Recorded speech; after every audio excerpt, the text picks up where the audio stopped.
Jan, join us. Or afternoon or something like that.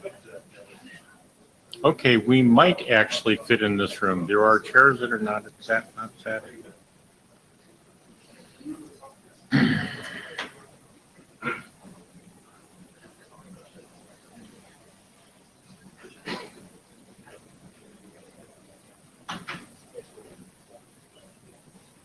The back door is still open. Closing? Close the back one? Huh? Close the back door? No, there'll still be people coming.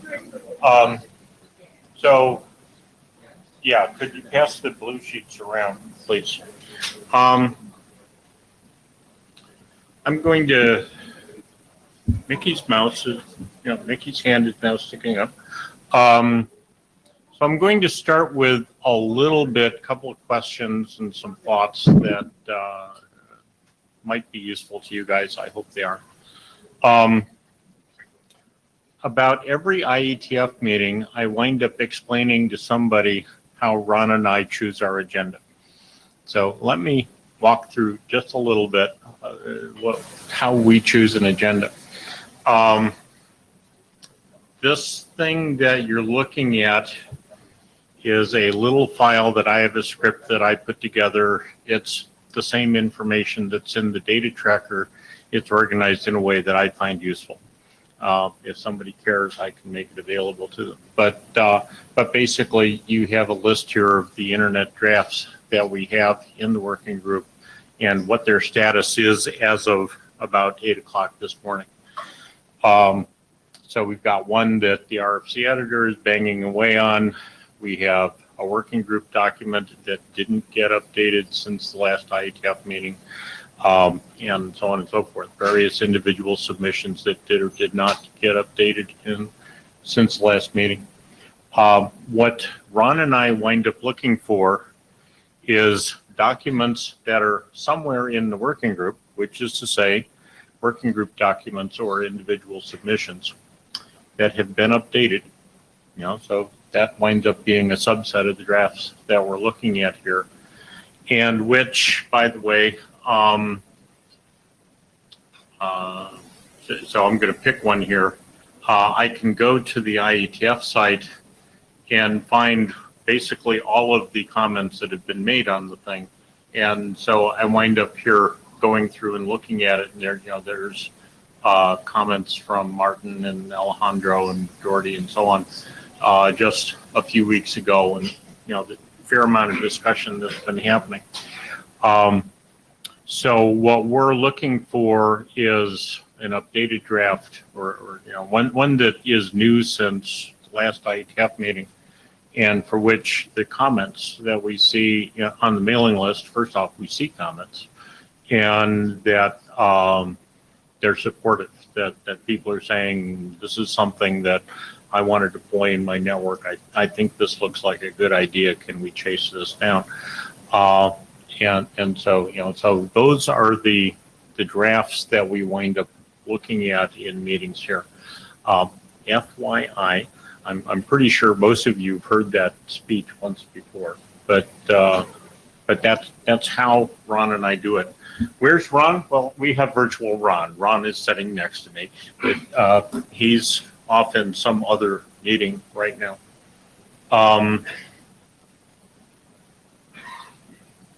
This is the note. Well, everyone who has never seen one of these things, raise your hand. And we get a hand. Okay. There it is. Let's see here. What else did I have? Oh, I'll talk about the agenda in a minute.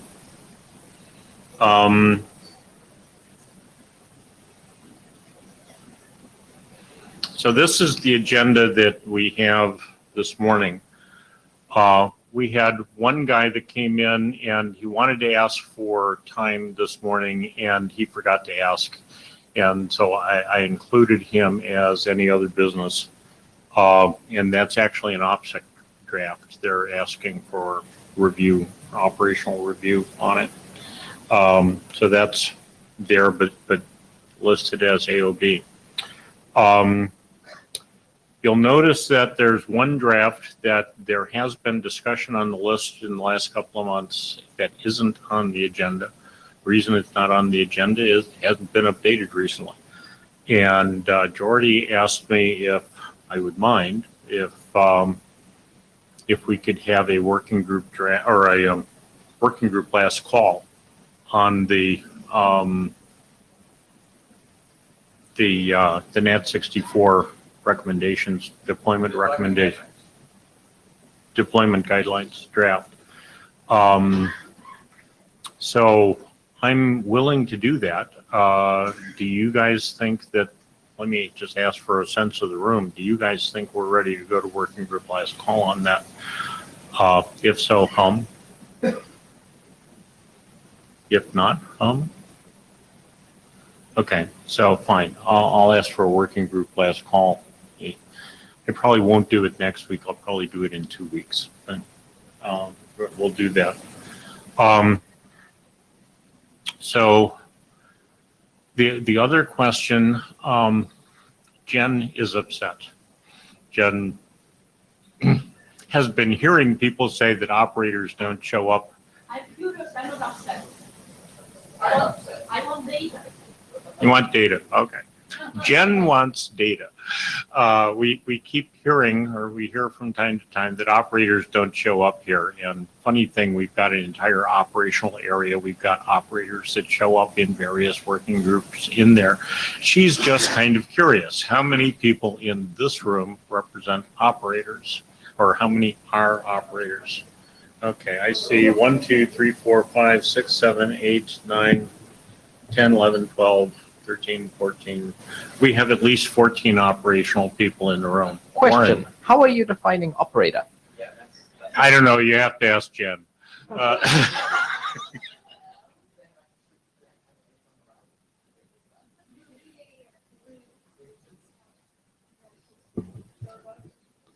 Hello, I have a question. Yeah, I'll direct identify yourself, you Hi. person standing at the mic. Jared Mach, Akamai Networks. Okay. We run a network, amongst other things. If people are looking for data, it would be helpful if somebody could quantify that. And there's, I think, plenty of research opportunities and collaboration opportunities available. So if people can identify what sort of information they want, we certainly publish data about what we see in the IPv6 space, and we'd be interested in publishing more if there's something that is of interest. Okay. And of course, in this particular question, you're just wondering how many people were in the room. So I saw 14 hands and I probably missed a few. Okay. So with that, we have an operator sitting in front of the room. And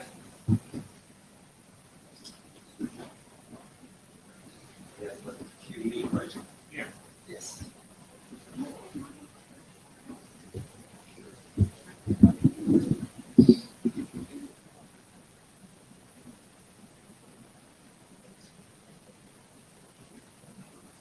boy, I'm not sure what that means. Full screen it somehow? So, what I do is click on the, see that in that little square thing that you said? Click on that circle, get that, and then read that letter. Okay. Huh. Okay, that actually works here. Oh, And that has a pointer on it too. Right, I'm afraid to click anything. Let's see here, I see half a dozen people standing in the back of the room. There are miscellaneous chairs around. Especially the front row. Yeah, sitting behind the screen, there's, so come on up, sit down.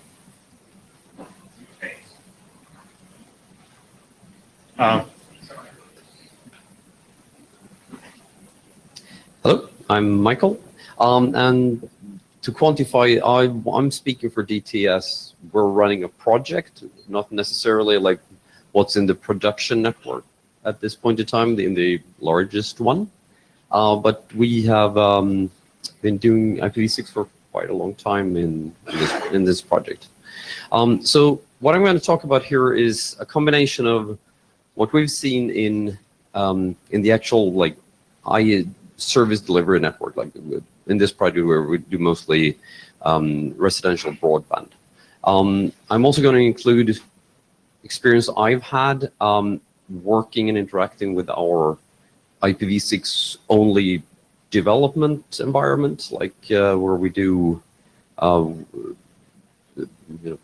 we have GitLab and we have quite a few other things that I interact with on a daily basis.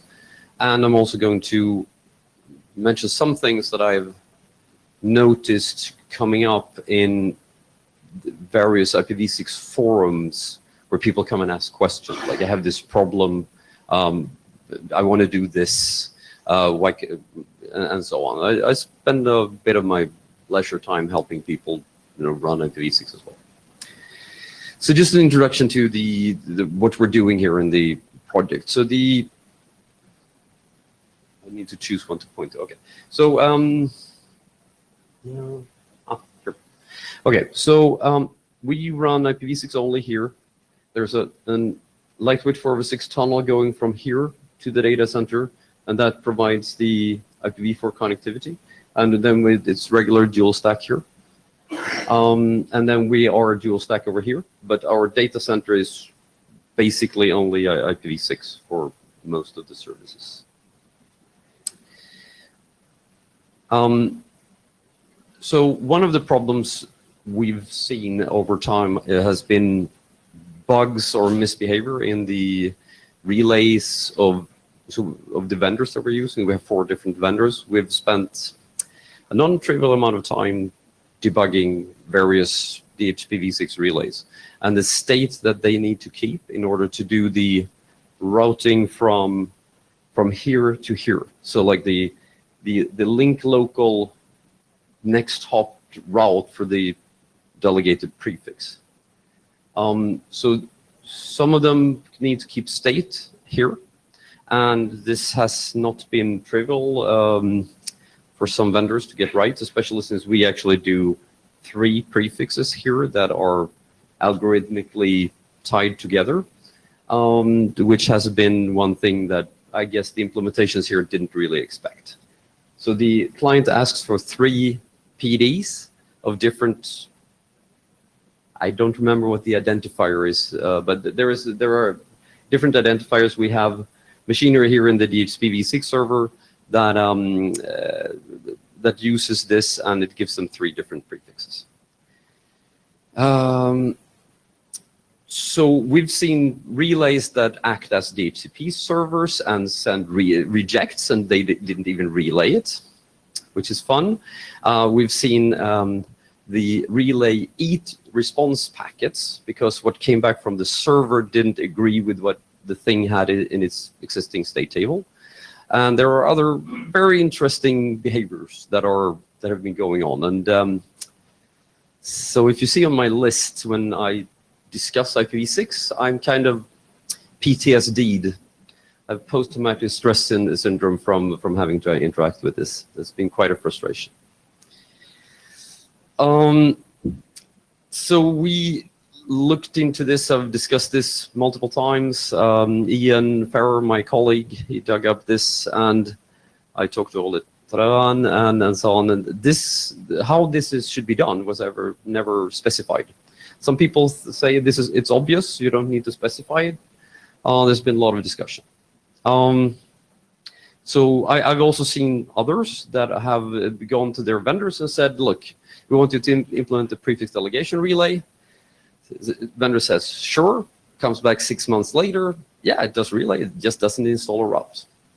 Kind of meaningless with having a router that does PD relay and doesn't install a route to make the PD actually do anything.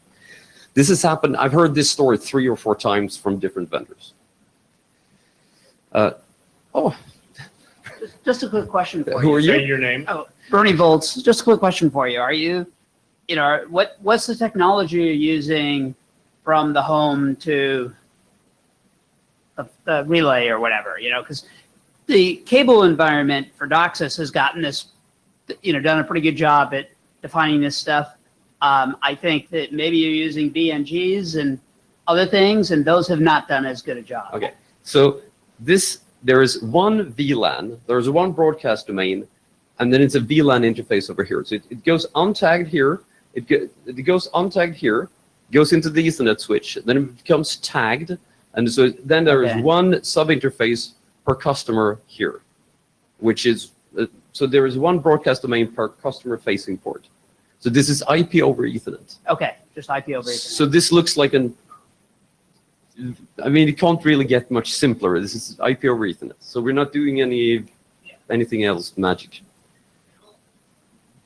Okay. So yeah, so I've seen this. So we've had problems with it. Other people have had problems with this.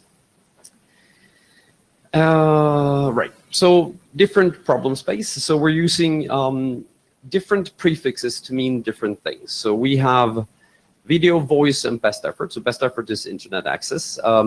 Video and voice, you cannot talk to the internet on. That's not part of the internet offering. So basically, we do not want non-aware clients to configure addresses from them. So we've done this in over time in different ways. We've used DHCP and looked at the identifiers that the clients are using and say, oh, should they get an address from this prefix or not? So we are currently not, for the general use, we're not sending PIOs with the video and voice prefix to general devices, because they will just happily configure themselves addresses, choose one, and potentially doesn't work. Can you use relays? Mike Can you use relays? and Jen, do tell us who you are. Jen Linkova. For what?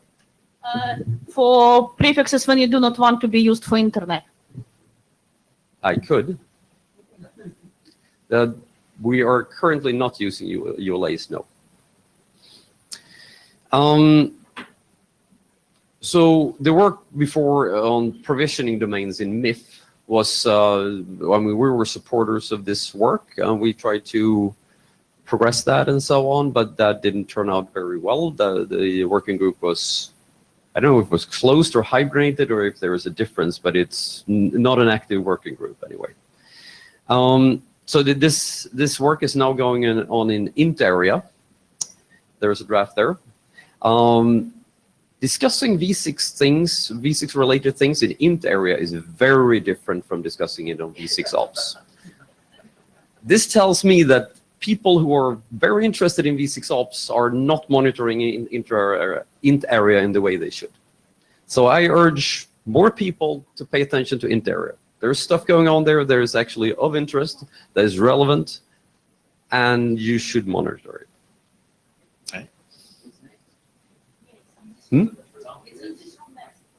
Okay, you can stay here and enjoy the int area. Okay. So this we've run into this in the data center. So we use the same kind of multi-prefix stuff for approach to have different management, one domain for management, one for like internet facing things, and one for instance, the voice service. So there is like the, whatever it's, the home gateway is talking SIP to, will have an address out of the voice prefix, and that is not reachable from the internet. And we had to beat the operating systems in very careful manners in order to get it to do what we needed to do. This has changed between operating systems, versions of the operating systems as the different network managers or whatever is being used, what they do. So this has not been optimal. I have seen the same thing in other contexts where the Linux kernel now can do source-based routing. So if you run OpenWRT, you can do that. There's just a lot of things going on, and you can include the resolver you supply to it. And this also applies to when the host has a VPN. For instance, which should it choose? What destination address should it choose? What resolver should it choose? This is a mess.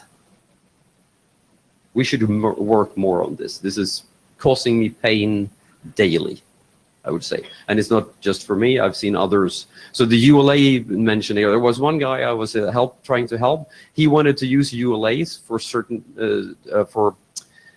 some traffic. He was doing that 6.6 on the exit to do that, so I didn't really go to. But anyway, he wanted his devices to use the ULA address to talk to the internet, and like the whole source and destination address selection that doesn't work on all devices. So we can discuss all, but that's what he tried to do, and the device only had a ULA address, didn't have a UA address. And it didn't want to use this V6 space at all. And then he could change the guy.conf on some operating systems, but some didn't have this option. So you couldn't even beat the operating system. He said he looked into Android, and in Android, you just couldn't do this. If you hand an Android device a ULA address, it will not use it to talk to the internet, and it's not configurable. Just said it's okay. Okay. So anyhow, I mean, I've thought about this. Like, I know there are some DHCP options to do give the host some kind of policy, like a hint from the network, like please do this. I don't think we're even close to everything that we need in order to help the host to do what it needs to do in certain situations. This is also like PVD and provisioning domains connected again. I would say the part of this is there here as well. MTU. So we're one of those radical people who want to do MTU 9000 to everything. Currently today within the home we only do 1500 because some devices I've seen so many different ways that this is handled. Some devices will have like the NIC driver will be compiled without jumper frame support, so the device will be 1500. I've seen cases where a device, the kernel thinks the device does 9K. When it receives a packet that is over 2300, the packet is silently dropped. Wi-Fi, as far as we can tell, the standard only allows for 2300 byte packets. You can't do bigger. So what we're going to need in order to incrementally deploy this is, for instance, this multi-MTU work or something else similar along those lines. To be able to bring your own devices, things that show up, to have run 1500, have something else run 9K on in the same broadcast domain. Did I type? No, this is the next slide. No, that was this slide. So this is also a case in internet exchange points. Like some people don't want to enable jumper frames on their devices, others do. You can have two ISPs that want to exchange jumper frame traffic, while some don't. So this means, again, you're mixing differently configured MTU on the NIC and MRU. So you're silently dropping packets if you're sending, because this is typically done together. So the maximum receive unit and the maximum transmit unit usually follows each other on a lot of platforms. So if you say 1500, the other guy is sending you a 1501 byte packet, the NIC driver is going to just drop this with a counter, perhaps increasing.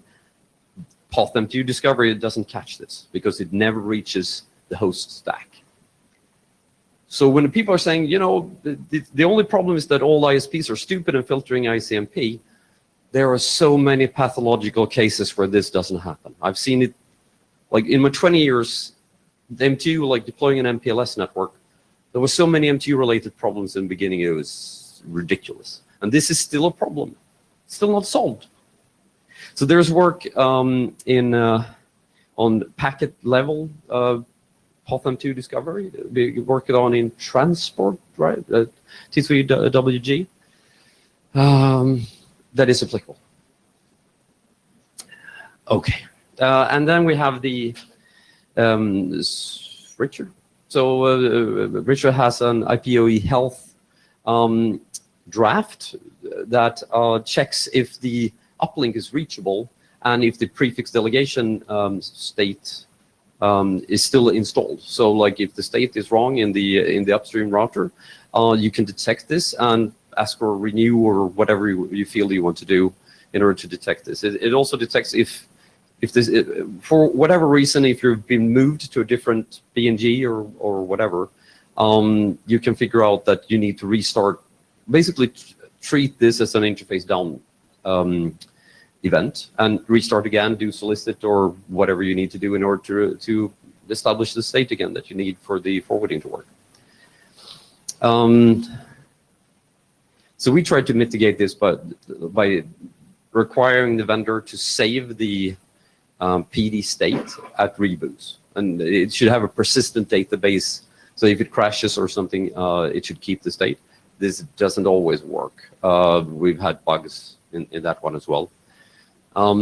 This is not a problem for PPP because there are keep alive timers and I guess session identifiers and so on. So, I mean, it's not only that nobody's answering, you can actually tell that the other guy has lost state after a while, within minutes, right? I'm looking at Richard, he's nodding, okay. Barbara is, okay, Barbara is not commenting.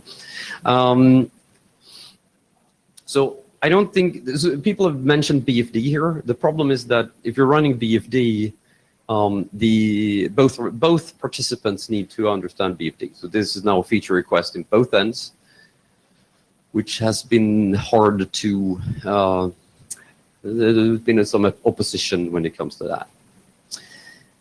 So the current proposal here is to actually ping yourself.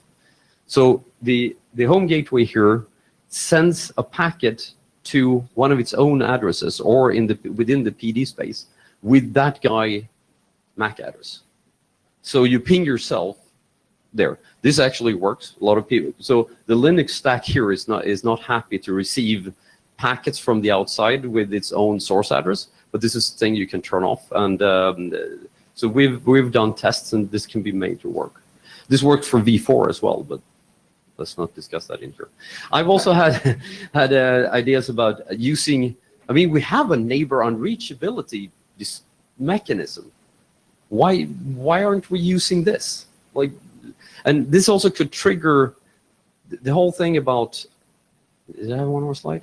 Okay, so like, I don't know if I mentioned, right, so with DHCP v6 and the RA and ND are just completely decoupled.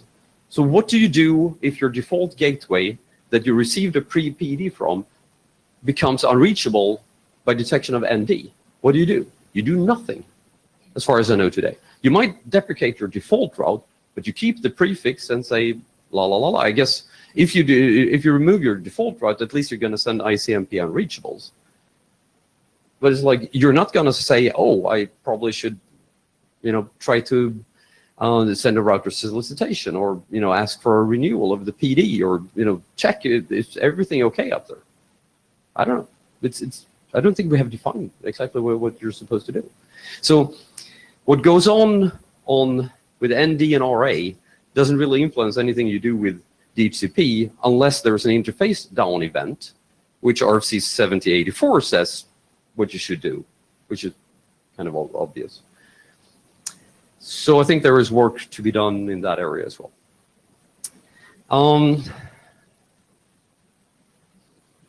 So we still feel that overall this is working pretty well. So I mean, it's not like everything is on fire, but I think there is a lot of optimization and improvement that can be done, and that there's still work to be done. So I know for actually a decent amount of people in here, I remember a few meetings ago we had an almost empty agenda and there was not much work going on. But yeah, I still think that there is work going on. It might not be here, it might be in 6-man, might be in other working groups, but since this is V6OPS, I'm going to say that there's work overall to make IPv6 work better.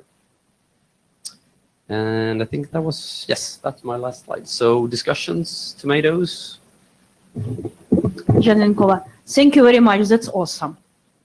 I totally agree. Right? I think you're doing such an unusual thing here, right? In terms of how many interesting things you're doing, which most of the V6 deployment just haven't experienced yet, right? That's why you're seeing so many of the issues, right? And I agree we need to probably do some kind of gap analysis and document what needs to be done to make the protocol more robust and more deployable. And yeah, I'm would be happy to help. And I agree it should be actually in V6OPS because it will not necessarily have to change the protocol. Maybe we should in some cases because it's closely related to discussion for Fernando's draft for renumbering. Right. And I just sent this morning an email which is closely related to your slide. Yeah, what we can do to make it working better without necessarily hitting the whole neighbor discovery with a hammer. Right. So there's one more thing also about the PVDs. I have 4 VMs running at home just because I have 3 different VPNs I need to talk to. The VPNs don't interact nicely with other VPNs running on the same host. This is a problem that many people must have. And we just haven't solved it, and it could be solved by the PVD work. Yeah, so I totally agree that all this story about host having more than one address and talking to different destinations, it's not really solved yet. Right. At least not solved reliably. And it's not only addresses; it's like resolvers, Oh, it's like uplinks, PVD, yeah, okay, all the things. Jordi Palet, I agree with Jen, and I am wondering, and we had this conversation yesterday when talking about the 6 renum thing again. Maybe it's not just deployment guidelines, which clearly is in the scope of this working group, but also implementation guidelines. And I am not really sure if that's in the scope of the working group or it makes sense to re-chapter to include that, because there is a lot of close relation between both of them. Would parameter settings, would that be in scope for V6OPS? Well, if we have something that tells us there's a parameter and it might have 5 values, then yes. Okay. What is the current setting or what is the appropriate setting might be a V6OPS things. If you're asking for a parameter, I think you need to talk in Bob and Oli. If I need a new one, but to say if you're doing this, then you should set it to that value. If you're doing that, you could set it to a different value. That would be a deployment guideline. Yeah. Yeah, but what I am actually meaning is implementations in the sense of, for example, OpenWRT do a lot of these things correctly, right, but many vendors are not doing well. Yes. So maybe we need to say, hey, what this document is saying is you should do your implementation probably this way because other implementations work well. So please consider implementing correctly. Yeah, exactly. Okay. But if you don't explain to some people, they are not going to understand what is the problem and how to implement correctly. Right, understood. And certainly that would be within our charter. Making operational comments about stuff would be within our charter. Eric Klein, yeah, we should definitely make bug-free a must. You must not have any bugs. Oh, right. Okay, I agree. So I would go a little bit further than the PVD. I think actually the PVD is the only way to solve these problems. Also, did you check out the latest, probably GitHub only version of the universal RA? Because I have looked at it. Yes, I submitted something that the Ule pulled that was okay. I have looked at adding the MTU in an RIO. Right. So this has been one of my proposals before. I think we have discussed this, that I would like to be able to say that route has that MTU. So basically to say my LAN has this MTU and the implicit default route that you're learned by receiving the RA could have a different MTU. Yeah. Because I mean, the Linux kernel supports it. I don't know about other operating systems, but that would help a lot. I'm not sure that's expressed or expressible in the current state of the universal RA document. Also, you said that the device closest to the Ethernet is a Linux box. The home gateway is a Linux box. The home gateway here is a Linux box, yes. Right. So you can actually monitor netlink for changes in the neighbor state for the router, right, and just put it back into probe. Right. Like you can actually manually put it into probe. The kernel will take care of it. Send node probes, and you can observe the failure. Yeah. So right. So the thing I would need to do, and this is like I wanted us to write. If we should do that, we should kind of come up with the best common practice and so on, and come up with criteria for when should you consider this an interface down event. Bring it down and start going back into DHCP v6 solicit, and restart the entire machinery. Right. So yeah, a long time ago, this was an issue that we were talking about with the RS resiliency stuff. There was actually three parts to it. There was resiliency on the front end, and then there was like re-RSing after you haven't heard any RAs for a while. Yep. And we never finished that work. So I think that there was work to be done there, Yeah. and it might not be here, but it might need 6 man, it might need something else. I don't know. Yeah. But I think this is a gap, and it needs to improve. thank you. Martin? Hi, Martin Hunik. You have mentioned at the beginning of your presentation that DHCP relay doesn't always put a route in the routing table. We have similar problems, and when we used just a DHCP server, which also doesn't usually include the routing, and we actually seen some operators solving this through the hooks, but there's also other pitfall when the devices are not every time using link local address from generated from MAC address. So I just want to mention that this problem is also with the DHCP servers. Agreed. I've had that happen to me myself as well when I tried to start doing this 10, 15 years ago, and I still see people joining this social, the IRC channel I'm in, complaining about that exact thing. So OpenWrt has a lot of these bindings between things going on. So PD, install routes, do allocate addresses and so on. If you just download a DHCP V6 server, it has none of these hooks that you were talking about, that then people were implementing themselves if you're running a standard Linux box. Yeah, also this implementation not always works because of these link local addresses. Right. Some things that it's supposed that end user would use Right. on device. But I mean, that's actually not a problem, I would say, with the DHCP server itself, because it works great as a DHCP server. It's just the implications of what it's doing, it's not happening. So, Yeah, sure. yeah. Thanks. Okay, other thoughts and comments? Hearing none, thank you very much. Jordy? I take the chance somebody missing this. Let's see. Yeah, you do. And I need to figure out how one goes to the next Escape? set of slides. Or So press that button. back. And then just go to the top. Go to what? Yeah, right there. Just go back now. And then Ah, okay.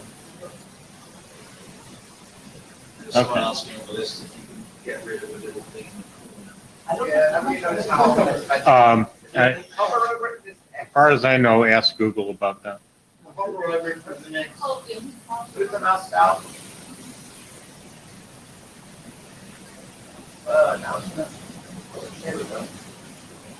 Here we go. Okay, so to give you a little bit of context on this document, we have a colleague in Argentina, Alejandro, which started deploying IPv6 in his network. The provider name is Telecentro, and they have a cable network, and they started with dual stack deployment. But of course, they have the problem of running out of IPv4 addresses. So they started investigating and actually starting with a small pilot for 464X LAT. And they told me, hey, I have a problem with this because I am a big operator. I have CDNs, I have caches from different providers. And if I use 464X LAT, it means all the traffic from IPv4 only devices will be translated by the NAT64, which, of course, it happens as well in the cellular networks if you have tethering and IPv4 only devices. So this is a problem that it has been here and we didn't realize it before. So he asked it in the mailing list in V6OPS. I think it was beginning of March. I need a solution for this. And I was thinking, well, maybe we can do that the same way as operators are doing for This doesn't work very well. This. Okay.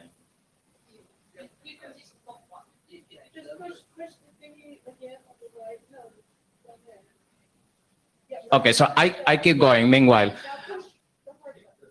So the thing is that in the case of carrier grade NAT, there is a prefix which is 100.64/10, I think, if I recall correctly. Yeah, 164-10.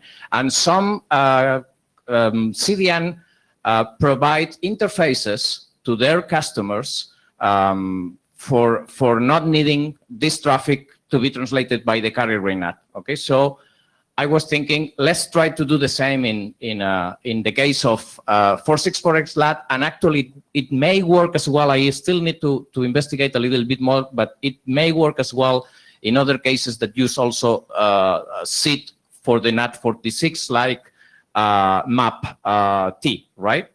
So this is a typical 464X LAT, and if we have a dual stack CDN, it will be somehow connected, because most of the CDNs today and caches have already dual stack. It will be connected to the ISP network of the operator and also to the IPv4 network of the, to both, to the IPv6 and IPv4 networks of the operator, right?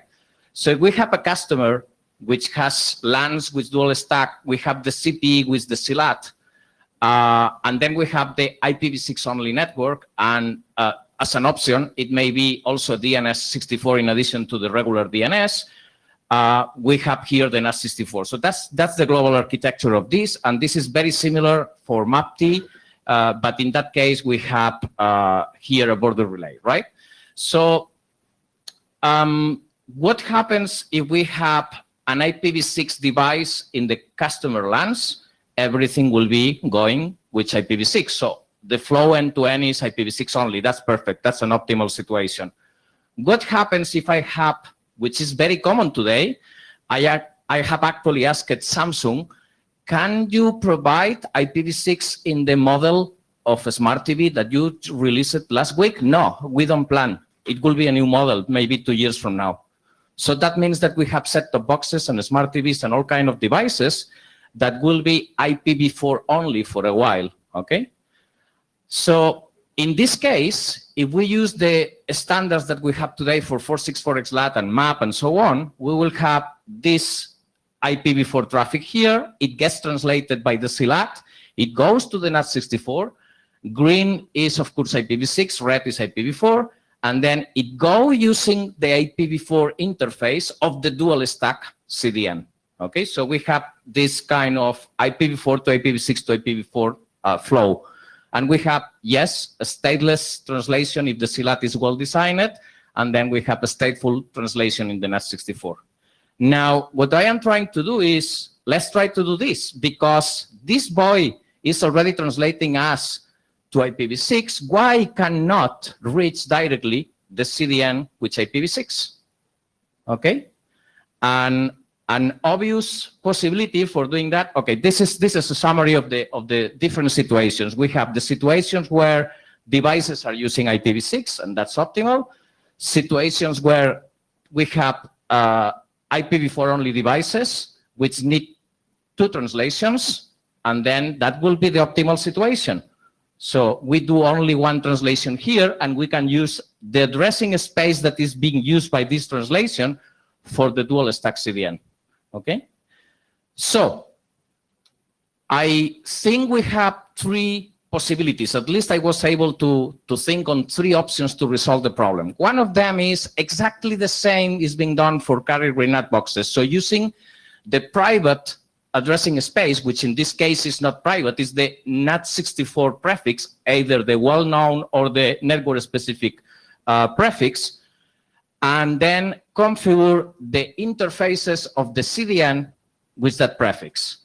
This will work, but require work from the operators of the CDNs. Okay, so some of them are already doing for IPv4, but not all of them agree in doing this as well for IPv6. They said, this means work, we will charge the customers for that. Okay, so that's said by one of these operators. I have not been able to talk with all of them, even if I pinged all of them didn't got too many responses at the moment. So this has also a problem. If the CDN is sitting on the network of the operator, that will work. But what happens if the CDN is on an IX because the ISP don't have sufficient traffic? We cannot run the NAT64, or in theory, we should not do that through the connection with the IX, right? So that's the difficulty that I see with this choice. Let's say this is approach number 1. Approach number 2. We have in SIT, which is what 464XLAT is using in the CLAT, which is the translation from NAT 4 to 6, so NAT 4.6, we have already a shoot for another standard, which is explicit address mapping table. Okay, so that means that instead of telling the translator to use the NAT64 prefix, we can tell the translator, hey, I have already here a Quad A record in my CDN. Why you don't use that record for the translation? You understand that? You got that? So the idea is, for example, if I am trying to reach a website from a smart TV that has this A record, and also the website is dual stacked and has this IPv6 address, let's have a way for the CLAT to make automatically an entry in the explicit addressing mapping table for this connection. So what this means is that the explicit address mapping entry will be having the destination for this IPv4 address going to use the real Quad A record for the CDN instead of using the NAT64. And that means that by default routing, it will reach directly without needing an additional translation. Now, in this approach, what I am suggesting is let's make, because the CPEs usually have, and in fact, in the new document that we approved, and it's in the ESG, sorry, it's in the RFQ QE for the IPv4 as a service CPEs, we said they must have a DNS proxy, okay? So why not asking the CPE when it detects a device that is asking for an A record and not asking for a Quad A record, what that means? It means that the device is IPv4 only. So let's make automatically the CPE to verify if there is a Quad A record and make that entry. What is the impact on that? Not bad impacts. The only thing is if somebody's changing the DNS of the smart TV, it will not work. But usually nobody changes the DNS of the smart TV. If somebody's changing the DNS in the CPE, it's still working. Okay? So there is not a negative impact. At least I cannot see that. Yeah. Michael Abrahamson. So Google Chromecast has been known to use 8888 without you, even if you give it something else via DHCP. They might not be alone. So they use the Google Chrome use? I know the people who are, yeah, so Chromecast, if you hand it a local resolver, it will still use 8888 to do resolving. No problem. This still works. That's what I am saying. Actually, there is a problem. It's disobeying its configuration. Right. So then that's the same thing as doing manual, but it's just that the vendor is doing this and not the user. It's not using your local resolver. It's talking to something on the internet to do the resolving. Okay, so it's not well, but in this case, that traffic will be still translated twice. But I am not breaking it. Right, correct. So it's not going to be optimized. Exactly. I agree. It's not going to be optimized, but it still will work, right? Yeah, Jared Mach, Akamai. There's ongoing effort to go and take a lot of this stuff away from host level control and push it into application level control for DNS queries. And so this technique Well, it works for host level controls. And I'm kind of wondering, this is maybe off topic for this working group, but this is going on kind of in the general multi-DNS area. There's a number of DNS working groups looking at this, and I've started to wonder whether or not it might be time to look at updating some of the host behavior RFC stuff, because options that you get handed from, you know, DHCP server or whatever may be ignored at the application layer.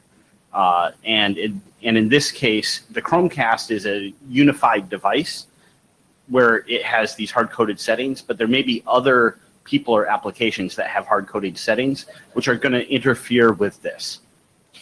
But even if that's the case, the thing is, we are not breaking anything. We are at least optimizing part of the traffic, and I think that's important for any operator, right? So you're telling me that you're not breaking anything. The Exactly. application is. Even in that case, this is not breaking anything. The application and host layer interactions are currently changing. And certainly the standards work that's happening here at the IETF is transitioning in that direction. This is something that I think people should generally be aware of, because it may have implications in other areas, such as if you're implementing these types of technologies. Yeah, I understand that. We need to do for interactions with DNS changes. That's clear. Okay. Okay, so that's, let's call this approach number 2. And then I have number 3. Number 3 is basically the same as number 2, but instead of being the CPE, the one creating the EMT, it's created or pushed or pulled by the CPE from the operator. Okay, so the advantage is the operator has more control, but increased complexity, okay, because it means the operator needs to do something. And probably we need to find which protocol to use to send this table to the CPE, or to be able to get the CPE getting that table from the operator. Okay, so I really think that the best choice, and the one that is not breaking anything, but at least is optimizing some traffic, and smart TVs have a lot to do with Netflix, YouTube, and things like that. And what I have researched is that smart TVs at least are not using any other DNS than the one that they get from the network itself, from the DHCP. It will work. And that's a lot of optimization. I think it's interesting, at least even if we can only solve that point. What it means basically, that the document that we have today for 464XLAT should be updated to say, hey, you need to support explicit address mapping tables, which it's already a should in SIT. Okay, so it's not that much difficult in my opinion. And because we have just released a document waiting for the RFC number that is telling the operators, sorry, the vendors, do the CPs like this, I think it's the right time to say, hey, in addition, 464XLAT should support this. Okay? I think it's not too far away that we can, let's say, kill two birds with a stone, right? Or almost in the right time. Now, and this was something that I discovered during the flight from Madrid to here. I realized that, okay, what happens if those smart TVs want to talk with IPv6 only services in internet? Because I guess it's clear for everyone in the room that our target is to drop IPv4 as soon as possible for all the places. And in many data centers, that's already happening. They are solving the problem by using SIT-DC or other mechanisms, right? But the consequence of using this implementation that I mentioned for approach number 2 is that if we create an A record in a service, even if the service is IPv6 only and not connected to IPv4, the CLAT will do the same work, and then we will have an automated transition mechanism from IPv4 only to IPv6 only.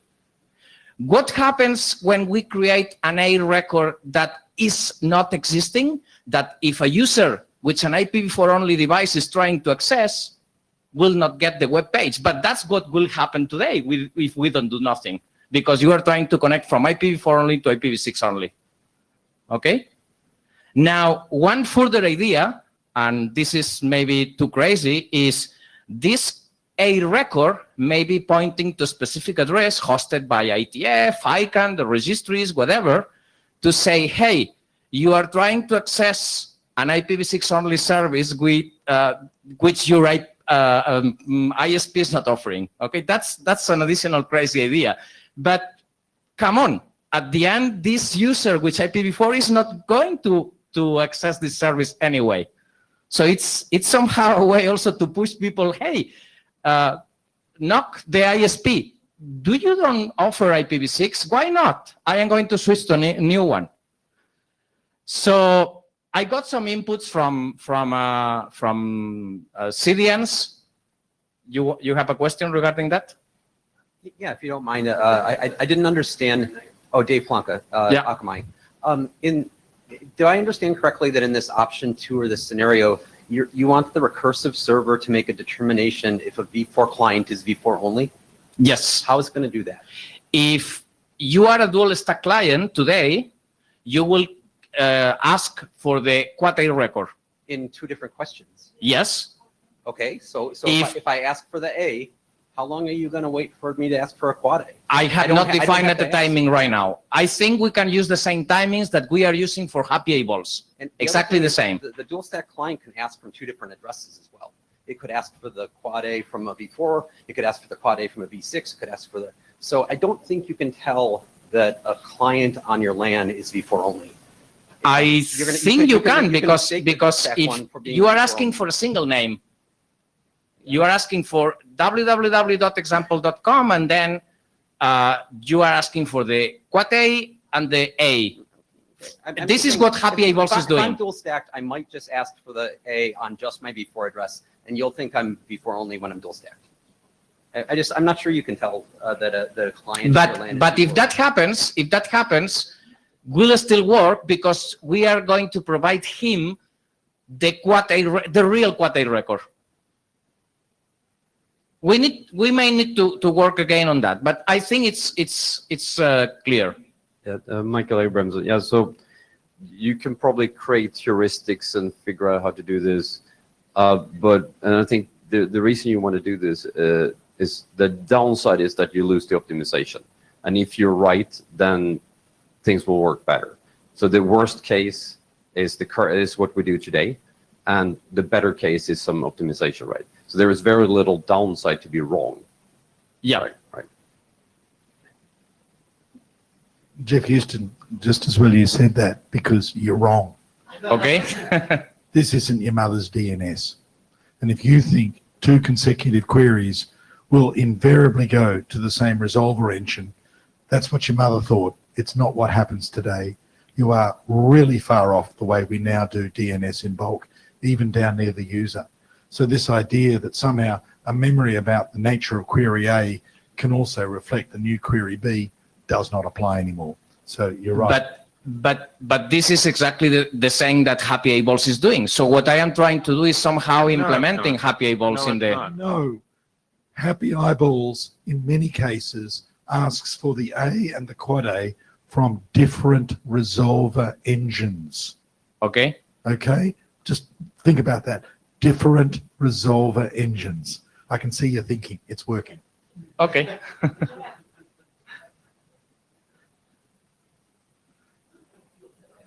So anyway, if we do this, the risk, and that's where we need to be very, very sure that we don't break anything, is precisely that in this case, because it's an IPv4 only device, it don't has a fallback like in the case of Happy A-balls. So that's what we need to be safe. Jelinkova, I think the only way you can solve this DNS problem is to make sure your CP is your resolver, and then CP might have some logic about knowing which client is v4 only, but providing how broken CP is, it's not going to happen. On the other hand, come on, if v4 works worse than v6, that's okay. I don't mind.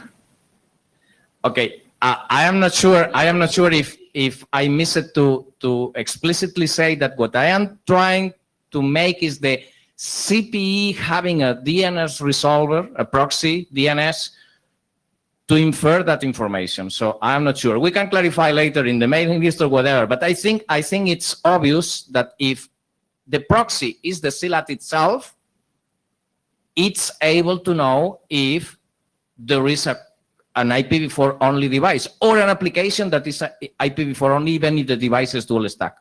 I may be wrong, but I think I'm wrong. Okay. So basically that's it. Michael Abrams. So,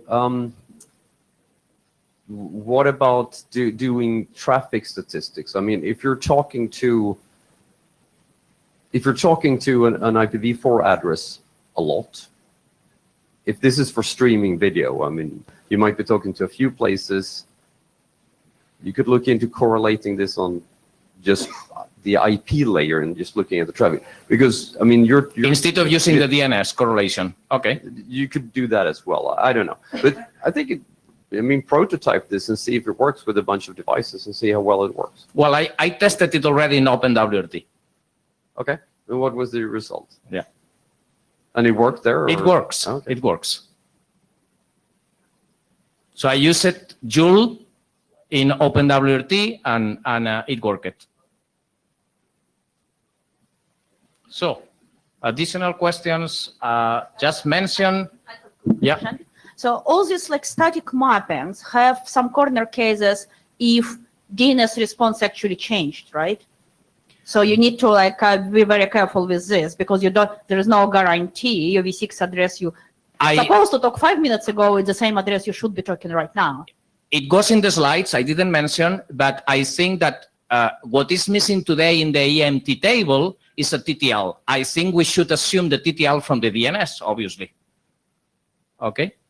So if you create an entry in the EMT table, what is the time life for that entry? The one from the DNS quad A record response. What are you going to do when you have more than one quad A for a given A? If you have multiple mappings. Didn't look into that. Maybe just take the first one, I don't know, or create. I need to look into that.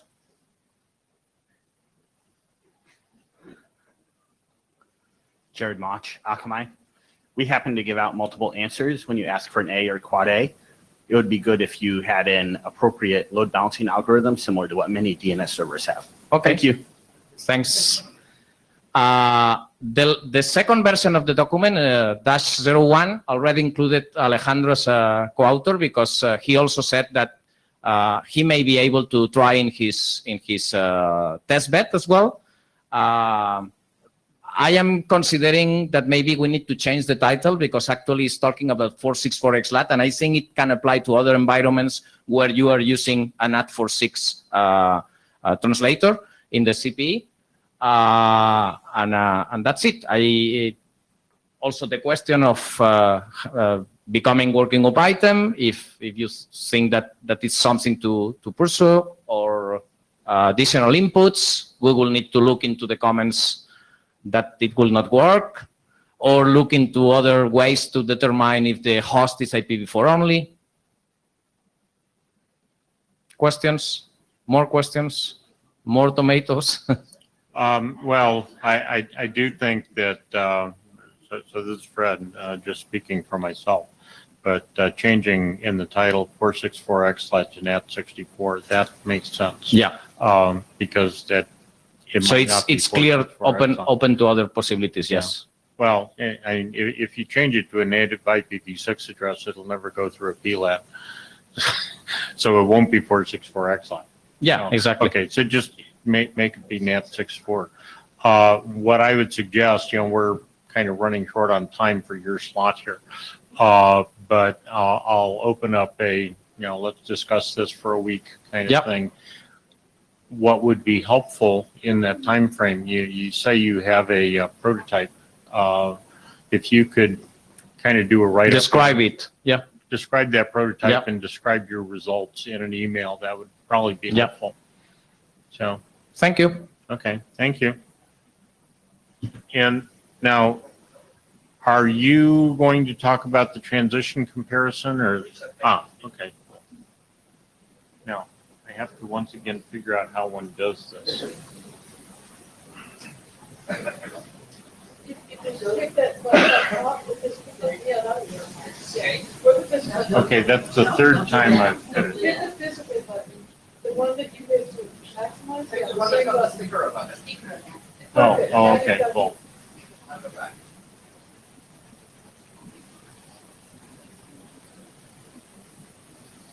Now pick up the square.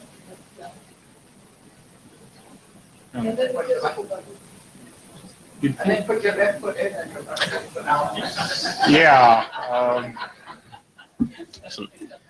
Hello, I am Richard Patterson. I'm one of the 14 operators in the room.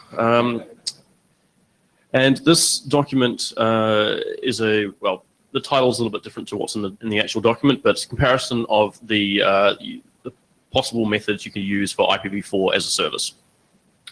The overall goal for this document is to collate all this information around the various methods into one place. It's to then highlight the benefits and the detriments of each of them, and to provide an operator with all the information they should need to make an informed decision around which technology suits their network the best. So we've decided to focus on the 5 most popular or the current technologies that we see, and just plain ignore the alternatives and the legacy ones that we deem unpopular. So the document is broken down into a few sections. It starts off with obviously an overview and the basic comparison of each of them, of each 5 methods. Before going into a bit more of the architecture and the detail of each of these technologies. We then go down into even further detail around the differences between them, the current support, so what's available today in the current CPEs or not, sort of, and possibly the regulatory concerns that one may have over the other. V4 address sharing isn't a separate section on itself, but it's an important topic that does get discussed throughout the document. As mentioned, IPv4 address sharing is quite prevalent through this document. It's quite a common, it'll be commonly used when providing IPv4 as a service, because who wants to give everybody a single IPv4 address these days? We talk about the location of where that the traditional stateful or NAPT 4.4 happens, be it on the CPE or further in the network. We talk about the differences or the trade-offs between the stateful and stateless versions, where you can which ones dynamically assign port ranges, or they are predetermined algorithmically.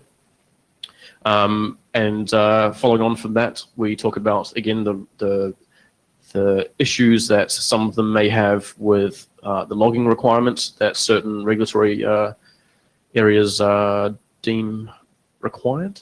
We then also talk about which ones have the capability of allowing unsolicited inbound packets, which ones don't.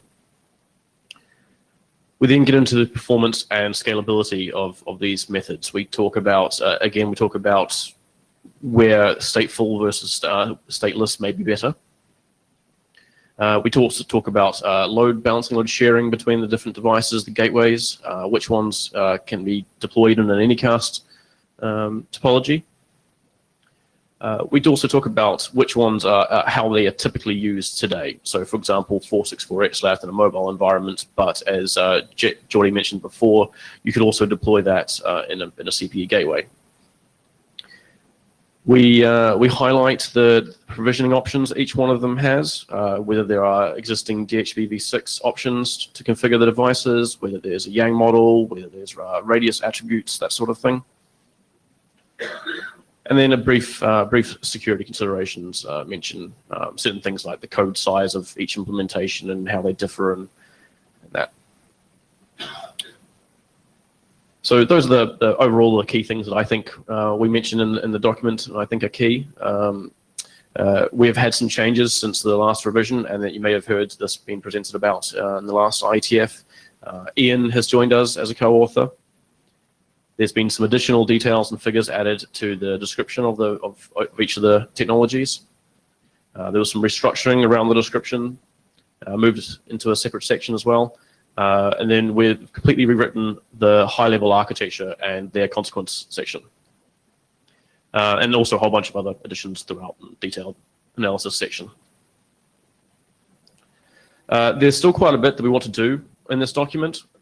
There's a bunch of performance and scalability analysis that we want to do. There's that 8219 methodology of Gabor's. I think Gabor has a PhD student, I believe, that's implemented a stateless NAT64 tester. I believe he's going to try and find another student to do some stateful NAT64 tester tooling as well. But I think he has also made a request for anybody who would like to help develop some tooling to help test these transition technologies. He would be very, very keen to hear from you. Bit more work on the security side of things around there as well. So he's also got another methodology that's referenced there that we're planning on using. I'd also like to add a small section around why we just excluded the other aforementioned legacy technologies. And anything else that you guys may feel that we should include in the document, would be happy to hear from you now or on the list. And I think that's it. Yep, that's it. So, yep, still going to keep working on it. There's going to be some more revisions coming through. I do think the authors were looking to ask if there was support for this as a worthwhile document. I think, Fred, you actually proposed the topic of this document initially. I'm sorry? I think you proposed this document topic on the list originally. So well, it came out of a discussion. I'm not sure I was the guy that wrote that email, but it was certainly there. So my question for you is, what do you want to happen to the document next in the working group? What do you need from the working group at this point? So I think if the original goal at the start of the slides was to provide a single reference point for an operator. I went through myself a while ago trying to do this analysis myself and work out which ones we should be looking at deploying. So if I had had this document 2 years ago, it would have would have saved me a lot of time and helped me out quite a lot. So I think that's my personal goal for it, is to help people like me who had to make this decision. So I want to make sure we capture everything that we can. So I would like to see some more discussion around if people think we are missing some key points, and help us get all that information into this document that you think is useful. So maybe it's a question for the other 13 operators in the room. What do they think?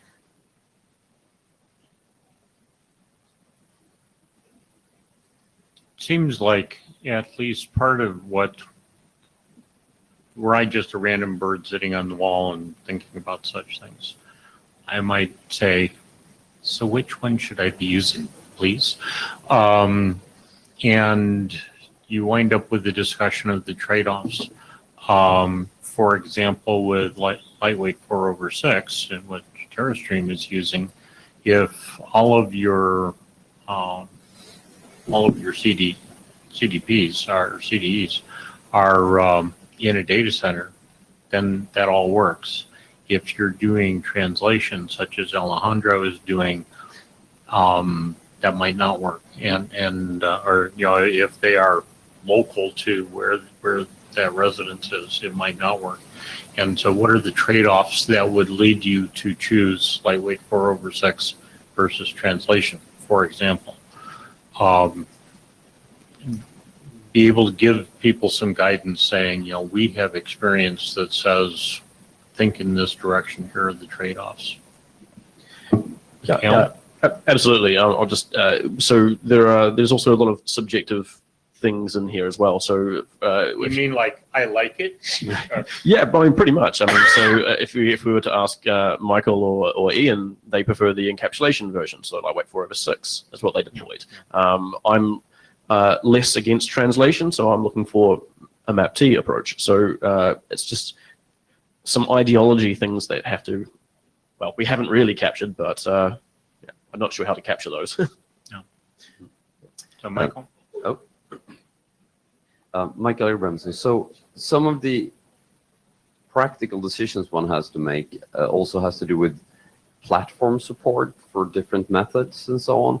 I think that's going to be hard to capture because now all of a sudden you're starting to talk about system on chip versions, from different vendors and so on. I still think it's a very useful document, and I agree with Richard here.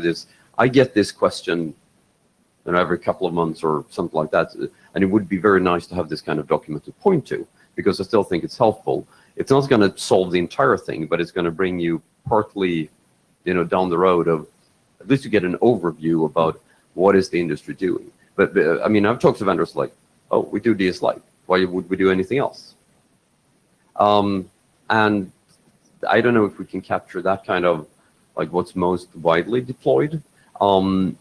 It's also, I've done this myself, beaten the vendor over the head and gotten them to do what I needed, which is also an approach. But I still think what's in there right now is useful as an overview. So I think we should continue with this work, and I think it's very useful. Jordi Palet, and speaking as one of the authors, about 4 years ago, I had the same question for many of my customers and people that I am just trying to help. And I had time to do a presentation in a LACNIC meeting, and I said, okay, let's try to compile all the information of the different IPv4 as a service in a table. And I created that table, which basically is what we are trying to do. Of course, we are now looking into more details that I didn't realize at that time.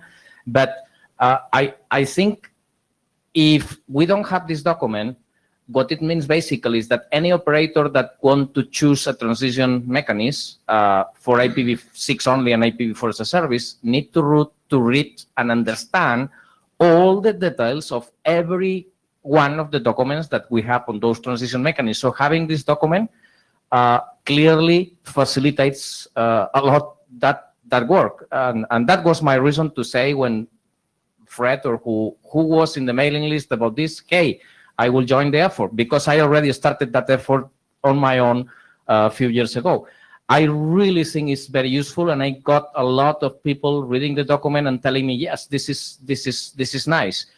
I don't know how much we can say in the document, and I am not sure myself if the performance and scalability measurements and security things and that should be in a different document, because that means probably we are going to delay what we already have, which in my opinion is almost done. And that's why I think we should aim for working group item. Those testing will take a lot of time, and the people need this now, not 1 year from now. So yeah. So I think that's a useful document in some degree. So I disagree with Jordi. Someone who is doing his work, he has to read all the pointers who are in this draft. It's only, I would say, a starter and then some kind of index, and then you have to zoom into the details, technologies to understand what is behind. So it provides you just an aperçu. I don't know how. It's just a first view of the available, I would say, alternatives. But if you need to, I would say, to make your own decision, you have to understand. Yeah. So you have to read and you have to understand the subtleties between all these, I would say, these proposals. Actually, in the proposal, there are not 5, there are only 2. There's only the net-based one and E+P.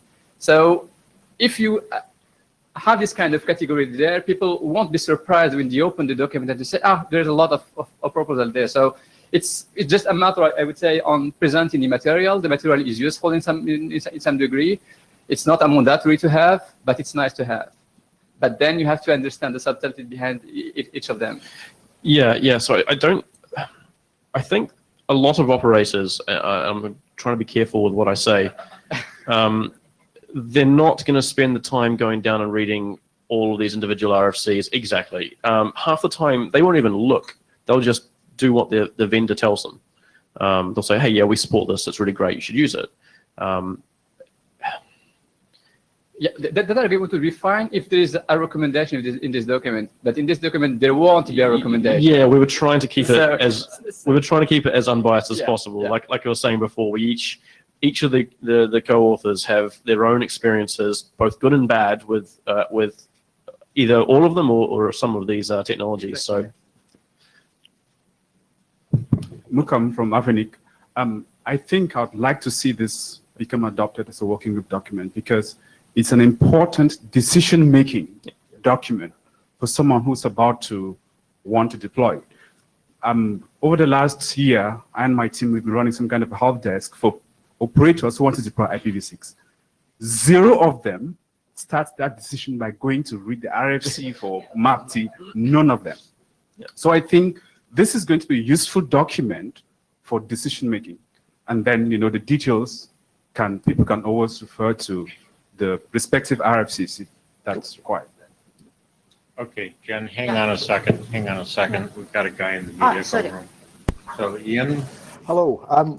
So as one of the co-authors on the most recent version, what we've been trying to do here is, as mentioned, is to remove anything around subjective kind of things and just boil it down to these are the key points and this is the stuff that you need to know as part of your decision making, and things which are demonstrable facts as much as is possible inherent in the different approaches. And I think if you can do this, you know, I mean, things like logging, they're going to be deal breakers with some of the things. If if your regulatory, your local regulation says you need to do this kind of logging here, that will exclude certain mechanisms from there. There's no point in going and reading the RFCs there and trying to puzzle through how, you know, what the implications of all of those kind of things is. They're just fundamentally not capable of it.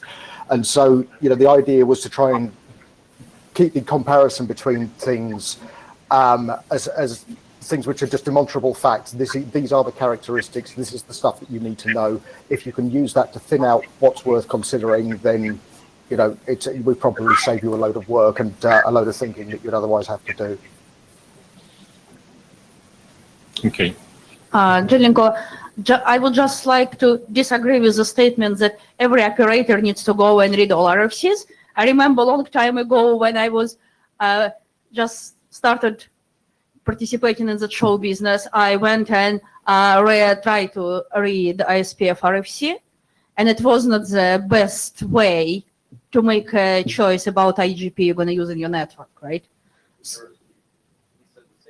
Yes. Like, I don't think every net operator has to go and go deeper and deeper and deeper. They might if they want, but to make the educated choice of what technology to use, they don't have to read every single IETF document. So I think this is very useful work to provide some summary and starting point for making a decision. Okay, and by the way, I need to cap the line after Jan. Okay, Kaname Nishizuka from NTT Communications. Okay, as an operator, I love reading RFCs. Then, yeah, so I support this draft, and also this is very useful to decision making. Then, just one quick comment. So, RFC 6888, which is BCP 127, is a common requirement for carrier grade NAS. So it is worth to be referred from this document. So, sorry, I missed that. Well, can you repeat the question? RFC 6888. 688. Yeah, is about the common requirements about the CPU, carrier yes. grade NAS. Okay, so it is worth to be referred from this draft. Wants to be Worth to be referred. referred to. Okay. Yeah. Yeah, please consider that. Okay. Yeah. Hey, Richard, Jan George, working for Internet Society, but speaking on in my own capacity. And also as a best common operational practice task force co-chair at RIPE. I think this is really, really interesting work that you are doing there. And I would suggest, if you can, join us at Reykjavik meeting, that we also discuss this list at the best common operational practice task force, where you have even more operators than in this room. But I think it's good that it gets discussed in both places. Good job. Okay, so now let me ask a question. We actually have a document, the title of which is Guidelines for Using IPv6 Transition Mechanisms During IPv6 Deployment. Yari Arco and I wrote that about 8 years ago, and it's probably due for an update. But it raises the question, should this draft perhaps be considered to obsolete and replace that draft? If so, then I think you need to address at least the issues that are in that draft. Or that RFC. And that's something that we can discuss. What I'll do is I'll send a note to the list saying, what do you think, guys? Should this be a working group document? That's the way we try to do these things anyway. So that'll happen in a few weeks, and you'll see that when it comes. It sounds like, at least here on the floor, that there's a fair amount of support for that. So does anybody else have any other comments on this right now? Failing that, we'll go out to the list. Okay, cool. So thank you. Yeah,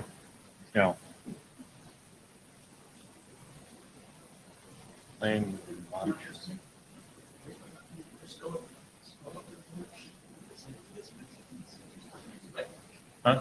think so. Slack's reaction to renumbering events. This is after it rolls over and dies? Okay. So, did I do the right thing? Okay. So this is Fernando presenting the document, Slack's reaction to renumber events. This is a document that we co-author with Jan Source, and the discussion so far has happened mostly on both mailing lists, on 6man and V6OPS. For the most part, we wanted to present the document on V6OPS to get feedback from operators in particular. We try to do our best to post an announcement of the document on relevant operator mailing lists. So what's this document about? I mean, there have been like a lot of discussion on the mailing list, over 300 messages. So the short version of it is that there are a number of scenarios in which you might have Slack hosts, and the Slack network configuration information may become stale without the hosts on the network becoming aware about that. This is just one of the scenarios in which this might happen. There are others. This is, let's say, the most common one, in which, and it's obviously a quite common IPv6 deployment scenario, in which you have the CPE router that does DHCP prefix delegation with the ISP, and the CPE router announces a sub-prefix of the list prefix on the local network. So nothing complex about that. Now, what happens, for example, in scenarios where the CPE router crashes and reboots, for example? Well, there are quite a lot of cases in which the CPE router doesn't keep state information about the prefix that had been previously listed. And in cases where the ISP does dynamic prefixes, which means that the prefix is not guaranteed to be, stable, the CPE router might actually get a different prefix than before. Okay. If the CPE router didn't actually record the previously listed prefix on stable storage, it might have, no state information, no idea about, the prefix that had been listed before. So it will essentially advertise the new prefix on the local network, meaning that, the nodes on the local network, we just configure an address for the new prefix, but nothing happens with the previous address, the previous configured address, or the previous configured prefixes.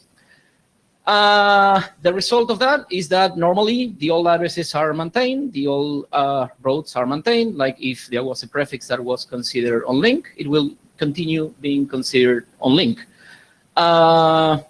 The old addresses might be preferred, that's implementation dependent, but they might employ the addresses that were first configured. And of course, the result of that is, for example, that V6 connectivity might fail. If it's a V6 only scenario, that might be just plain failure, and that's it. If it's a dual stack scenario, and it's an application that implements happy eyeballs, well, that might mean that things work over before, but not over IPv6. Deployments that may avoid this problem. On one hand, you have sites that use stable or persistent, or whatever you want to call them, prefixes. Of course, the problem here is that, for example, in the case that I just described, when the CPU router reboots, the problem is that it gets a different prefix without knowing that, there was a previous, another prefix being used on the local network. But obviously, if the prefix doesn't change, the problem doesn't even come up. There are multiple reasons for which that might not be the case. I mean, there are many. Among all of the possible ones are that there are ISPs that want to charge for persistent or stable prefixes, but there are others. And another case that might kind of like avoid this problem to some extent is the case of CPEs that record on stable storage the prefix that has been leased. So the idea is that if you have a CPE, it records on stable storage the prefix that was leased before. Then if it crashes and reboots, it has, to some extent, the ability to actually deprecate the previous prefix. So it could send an array on the local network with a preferred lifetime of 0, so that at least when it comes to new communication instances, they employ the new prefix as opposed to the previous one. Of course, the question here is to what extent this is actually the case. In many cases, the CPEs don't just record the prefix that has been leased. This is also tricky for a number of reasons. Like, for example, if the CPE were to crash and reboot, you might be able to actually deprecate or unprefer the previous prefixes, but you are not able to actually completely disable the addresses. So that means that the nodes that are connected to the network will still keep the old addresses. They will not be preferred, but the addresses will be configured. And there are IPv6 implementations that limit the number of configured addresses. So that could mean that if there is like multiple crashes and reboots, for example, you might be able to unprefer the addresses, but you might end up hitting the limit on the maximum number of addresses that are configured, okay? I mean, this is just something that is implemented and has been deployed. Then you might disagree with that policy, but that's what it is. How we think this should be solved, in the document that we author, there are a number of things that could be done. So there are multiple things.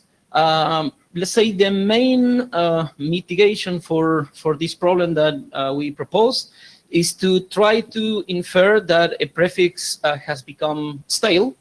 And what we essentially say in the ID is that if you keep receiving arrays from the same router as identified by the same lean local address, and you see new prefix information options advertising new prefixes, but not the previous prefix, then that might be an indication that the prefix has become stale, okay? In the ID, we say something along the lines of, okay, if you receive a couple of those arrays, then after the second, you should unprefer the address, and if you receive a few more, then you should completely eliminate the address, okay? But of course, there are multiple things that you could do here. Like you could say, okay, when I have received a couple of these prefixes, I might just unprefer the addresses and then keep the addresses there, okay? So the idea here is to try to infer, when the information might have become stale, at which point you might want to do something about it. Then, we can debate what's let's say, the most appropriate action for that. Well, there are multiple things that have been proposed when it comes to the to the response of these packets, or when you detect that the information might have become stale. For example, some folks have suggested to perform BFD in response to this. I'm not saying that that's what I think should be done. I mean, this is among the options. I would say the bottom line is that at the moment in which you infer that the information might be stale, there's something to be done to actually be able to, mitigate this problem. Other things that might help. If you look at RFC 4861, it essentially says that if you receive a prefix information option with a valid lifetime smaller than 2 hours, essentially you shouldn't update the valid lifetime. The idea is to prevent denial of service attacks. Okay. Our take is that there are so many vectors when it comes to neighbor discovery that, just ignoring those particular packets because of one specific vendor doesn't make much sense. As long as you have multiple venues to do the same thing, it doesn't really matter. There's lots of things that you could do with arrays. Disable routers, configure incorrect prefixes, so many. So what we think is that that rule should be removed, and if that was the case, and you had a CPE that is aware that the information has become stale, and the CPE has recorded that information in stable storage, it would be able to actually completely clean up the mess on the network. Another thing that we suggest and discussed in the ID is to reduce the lifetime of the prefix information options. The current values are that PIOs have a default valid lifetime of 1 month, okay? Meaning that if you don't have explicit signaling, the information is going to be there for 1 month. The preferred lifetime, if I remember correctly, is something along the lines of 7 days, okay? What we say in the document is that the lifetime should be in the same order as the router lifetime. And if you think about this in the context of RFC 8028, essentially it says that a prefix is tied to the router that advertised it. Why? Because if you have multiple routers advertising prefixes on the local network, then if you just source packet from any of those prefixes to any of the routers, then the packets might be egress filtered. Michael Abramson. So I think we discussed this before, and at least OpenWRT caps the lifetime to the life of the PD. So it'll cap it at there anyway. So if you have a 24-hour PD, you will never have more than 24-hour lifetime in the PIO. What's the value to which they cap the lifetime? The prefix delegation. So the DHCP prefix delegation lifetime. Yeah. So that will cap the PIO. So OpenWRT will cap the PIO lifetime to max value of the remaining lifetime of the prefix delegation. Well, that is already specified in the standards. Right. Yeah. Or the Barbara, is that in the 7084? Yeah. Okay, right. So this, I think this is less of a problem that it's not a month generally. It's an implementation problem if the device doesn't do this. Going down to half an hour is quite aggressive. We just discussed this yesterday that we wanted to test what hosts already do, and I think that's very worthwhile to get some data there, because I have done boo-boos at home and sent RAs and have all kinds of devices configure addresses for itself. I had surprisingly little problem because of this, and I was under the impression that the preferred lifetime, the address with the highest preferred lifetime was used for new connections. I cannot find this in the RFCs anywhere. People are saying no, but it could be that hosts are actually using more parameters than what we have in the RFCs right now. Well, the thing is, there are many things, even in CPEs, that folk that have found this problem have implemented. So I wouldn't be surprised if somebody that has come across the problem has implemented some mitigation. Jen Linkova, someone who is having Groundhog Day feeling for this week. Michael, so the source address selection algorithm saying that when you get to the longest prefix match, you might don't use it if you have other means of finding out which address is better. So application hosts can do it. Hosts definitely can do what I actually proposed some time ago. So Fernando, I sent a 3-page email this morning. I got it. Commenting on this, so I'm not going to repeat that. I totally agree we have a problem. I disagree with the proposed solution in the draft, but I have 2 questions. I'm actually confused. Why do you think it's only Slack problem? So if you have DHCP hosts, they somehow manage to detect that prefix changed? Nobody uses DHCP? That's fine. Okay, that's not the problem. Okay, good. And second, I'm still confused with the statement that stable, persistent prefixes have privacy implications. Do you say I need to renumber my corporate network like every day just to make sure like my hosts do not get the same prefix every day? Or I'm not saying that. I'm saying that there are people that have concerns about that. Whether that's a justification to actually do that, that's a different question. Okay, so so some people having concern is not the same as privacy implications. I mean, there are, like, if you have a persistent prefix and you do temporary addresses, that's in vain because. So if I'm getting the same prefix over a month, or if that prefix assigned to me and then to someone else the next day, okay.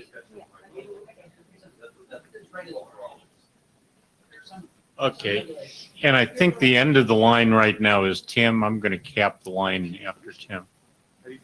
Yeah, there's another one, but I think it's well, the only one that I was left, which I mean, the purpose of the presentation was to get the feedback. Then there was the question while we were discussing this, on both V6OPS and Sixman, there were folks saying that on one hand we should, document the problem, and on the other hand, like do solutions. I do think that the solutions belong for the most part in Sixman. So that's what I would say. When it comes to the documentation of the problem, it might be here or it might be in Sixman, but this is a question for the working group. Richard Patterson. So I agree that there's a problem. There's definitely observable in the real world.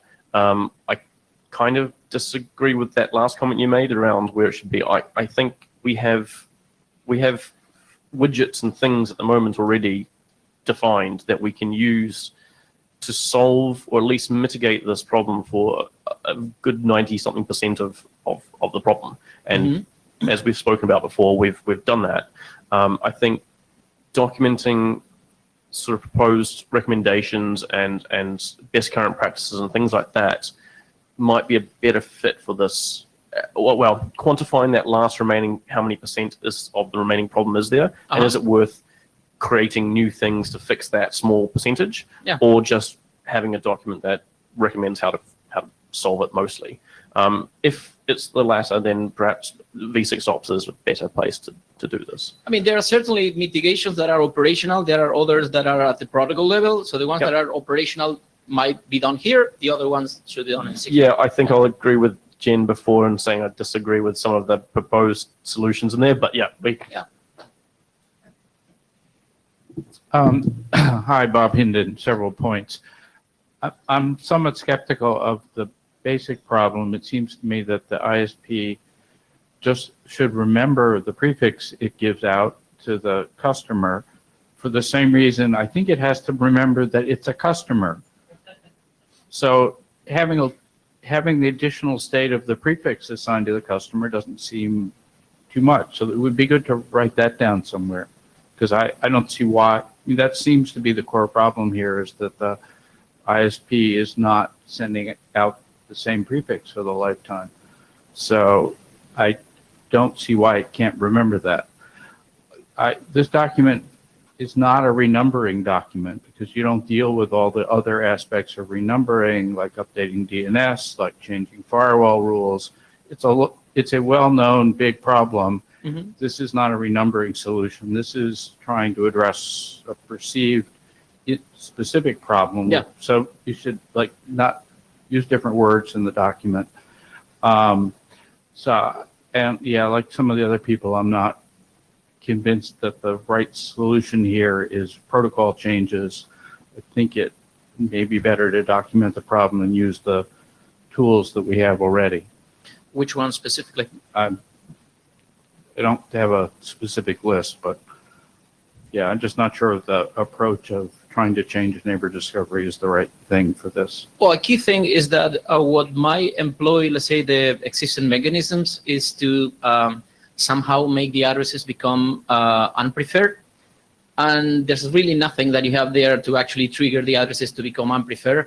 The only thing that you might have, if you wanted, would be to play with the timers, but then either you have to reduce the timer so much, which is the right thing to do. And so the other one that I forgot is that you also have to be very careful that the line between the customer and the ISP goes down. And so in that case, the prefixes are just fine. And so doing things to rip them down when you're really just isolated from the router is just the wrong thing to do. And I'm concerned that the mechanisms proposed here will cause that to happen. So doing a bunch of work, and then if you're using the prefixes locally for intercommunication inside the site, that's all going to fail. So I think this, if there's some work here, it needs to be done carefully. Well, just as a clarification, we propose several alternatives to, to mitigate this problem. The one that you might be referring to is when we talk about the preferred and valid lifetimes of the prefix information options. There are others that don't have to do with the timers, but when it comes to that particular one, the only scenario in which you would run into trouble is the scenario in which the CPE dies, because what we say is that the CPE should, for example, never advertise a lifetime longer than the router lifetime, but as long as the CPE router is alive, it will keep sending the arrays and the lifetime should be refreshed. So the only scenario in which you might run into that problem is that if the CPU router dies, so that in that case, there's no refresh for the timers, and you might argue that, the prefixes might become invalid. I need to look at the document again. Okay. Hi, Tim Shane. So I suspect this problem is relatively well hidden at the moment because of happy eyeballs and the fact that this is generally seems to be aimed at residential networks where there isn't much V6 only content they'd be looking to go to. So we're probably not seeing the full impact of it at the moment. So a follow-up question of that is, has anyone done any real tests with various operating systems and routers and actually seen what actually happens and whether what we think happens does happen?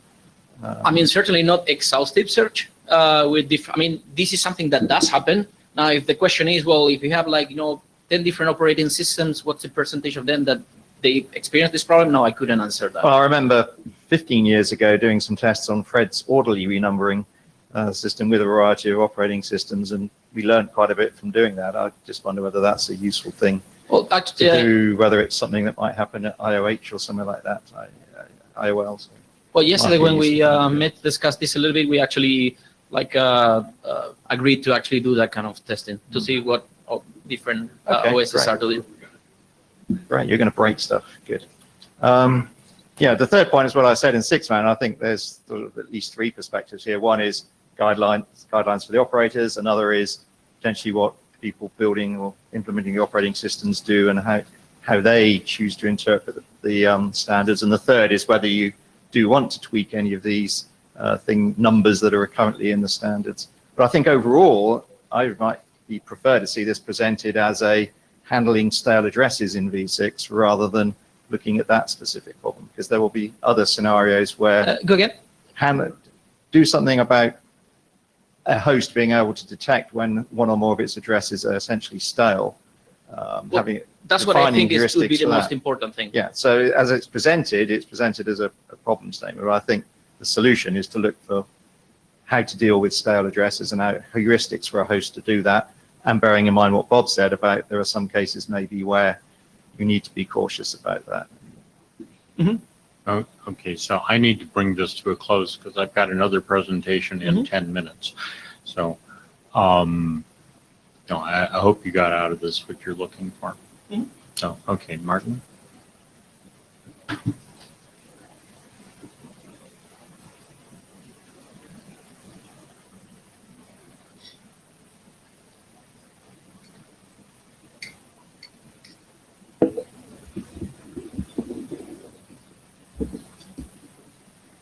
Okay, so did the right thing happen?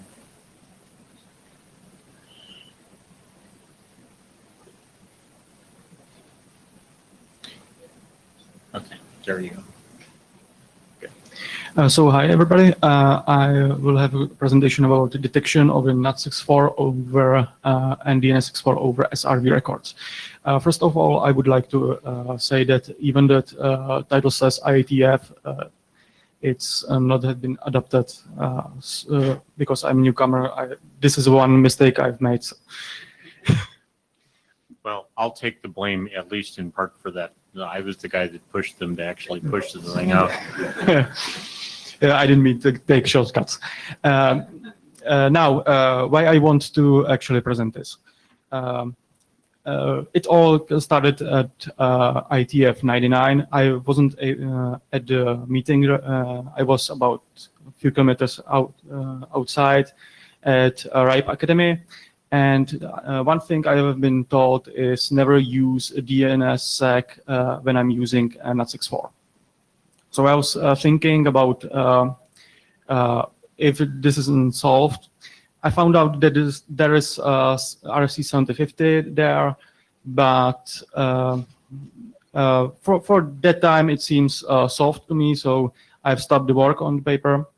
And after a few years later, I found out that there is a DOH, and it basically breaks everything in terms of 7050. So I continued on the paper and finally submitted it here. So 7050 doesn't work with foreign DNS, and RFC 8484 DOH introduces the foreign DNS, and undetected DNS64 breaks the DNSSEC, and undetected NAT64 prefix equals no IPv4 services. So there are several solutions for the detection of the NAT64 prefix, as you all might know. There's a RFC 7050, which uses local DNS. So no foreign DNS means no RFC 7050. There is also RFC 7225, which uses port control protocol. But not every device uses port control protocol. There's also draft is actually adopted now by Jen, which is using RA option, and there is also RFC which is using DHCP, but it's not listed here. And there is also this draft. Now, some pros and cons about those current solutions. RC 7050 works with modification without modification to protocols. This is good, actually. Solves most of the RFC 7051 issues, not the issue number 3 because it's DNS based, so it requires DNS to operate. There are also some cons about this, that it requires DNS64 with the same network-specific prefix or well-known prefix. There are no priorities. Well-known prefix cannot be secured by the DNSSEC because the PTR records cannot be signed and delegated for well-known prefix. And the first step of the discovery is always insecure because you are asking for actually .arpa, and this also can be secured and delegated to you. Also, there's a 7225, which solves all the issues because it's not DNS based, and but it requires both client and server to have a PCP support. And this requires effort from both sides. There's also the draft of Jen's, which is using the RA extensions. And the one thing I would like to say that I actually quite like it, because it provides single packet configuration and solves the issues of 7051. It's just current version saying /96. We presented various options for the next revision to support other prefix lengths, and I disagree. It requires local DNS64. As long as, for example, I'm using well-known prefix, I can use in Google public DNS64 as well. Yeah, but as I understand this, this requires the client to do DNS64 on the client. And I would also say about the /96 because I was talking with Jen about this. So for now, the current version doesn't, but there's some work about this. and also requires a system level change because it requires change of the processing this RA. And about same thing would also go for DHCP V6 because it wouldn't be a single packet, but it still requires a local DNS on the client. Michael Evans, could you repeat that about system level change that you said? That you would have to change the implementation of processing the RA. Okay. Yeah. So that like the connection manager or whatever is doing this processing. Yeah, sure. I just wanted to point out that still a lot of people still think that this is typically done in the kernel, and this is no longer done there in most places. It's done by the connection manager installed nowadays. Yeah. So now about my draft. It all solves most of the issues, same as the 7050, because it is DNS based, so it requires DNS. So issue number 3 is not solved. It allows priorities because SRV records do have priorities and wave, which can be both used. It works with a foreign DNS because when you do have a local domain, then you might also search for the record in global DNS, even through DOH, if you want. And it might also be application level change because if you're using DOH and browser, then browser can solve it by using this. And there are no changes in the protocol. All is already there. The DNS is already there, and it requires a local domain detection. It's a main pitfall of the this draft because this seems to be quite an issue. Now, what you can do in terms of local domain detection. When you do have just one segment, which, for example, might be your company, then it's easy. You can just use a DNS search list option in the RA, the DHCP option 24. And what comes in where the problem actually comes is when there is, for example, a router in the way. In such a way, you can use, for example, PTR records, which also would point probably to your operator when you are a home user. And there are also some options in DHCP, mainly option 57 or 110. And there are also some other ways how this can be actually discovered. Now, let me see. Oh, sorry about that. And the other things you might actually use is, for example, universal RA and some other ways.